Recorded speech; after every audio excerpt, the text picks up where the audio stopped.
We all know GTA 5 has arcade-style physics when it comes to driving and crashing vehicles throughout gameplay. There's not really much to say about this. GTA 4 is obviously the closest version of a GTA game that we have, that resembles good vehicle physics. And we also know how great the destruction physics are in BeamNG.drive, but what if there were ways to deal with this kind of situation in GTA 5? What about GTA 6? What if GTA 5 had done something like this? How would they have done it? Would that have changed anything? An idea that myself and many others have in mind is a setting preference you are able to toggle, which applies towards the destruction level and type when it comes to the physics of a vehicle in a Grand Theft Auto game. Imagine this. Think of the settings panel in GTA 5, an option where you are first able to select the type, which is either arcade or realism, which would apply to vehicle physics. Let's say you select realism. You are then able to adjust how extreme that some impacts would be able to deform your vehicle. This depends on the way you adjust it. Think of a sliding bar. Putting it up all the way will make the physics as realistic as possible, but will also deform your vehicle quite a lot. Putting it down to a moderate level or one that's pretty low could be very beneficial if you prefer to have realistic crashes, but still not on the extreme side. Having realism on but turning it down a lot could also lead to better performance. Obviously, you would experience the worst performance if the bar was slid to all the way up. We may enjoy this in GTA 5, but that would bring many questions. In online sessions, there's so much more going on. If you want realism on, and even if it is turned down to a low rate, you still may have a very difficult time dealing with all the factors that occur in a public session. Take a look at this car right here. It may seem like a regular BeamNG.drive car, but this is actually supposed to demonstrate something else. With arcade mode enabled in GTA 5 Online, a crash may look something like this.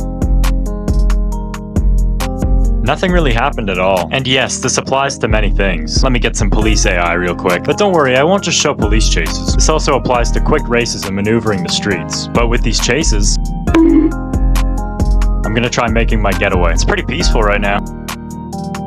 Back there I got into a crash. I'm sure you already noticed that. Pretend that was realism mode enabled, but with the bar being set at low. I can easily drive away.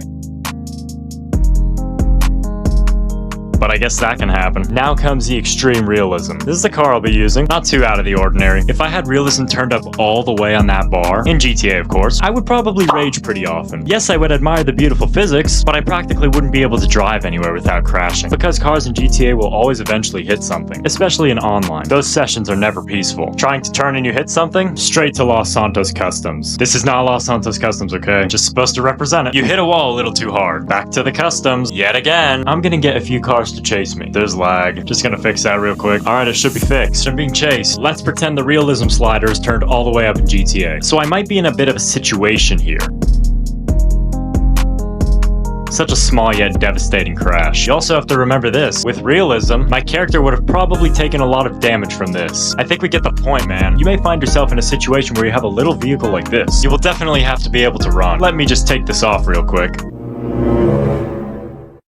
Wow, okay. Imagine you're trying to escape and you take a small tumble down this hill. Yeah, that didn't go so well. The GTA character probably wouldn't have made it either. But that brings something else into play. That thing I wanted to mention is actually roll cages. We gotta explore all of the possibilities here. My graphics are so low because I keep lagging. If you want realism turned up, you can always modify your car. A roll cage won't prevent your car from getting into crashes, and it won't help if your car stops driving, but it can help a lot with survivability. The cabin of the car should be the safest part.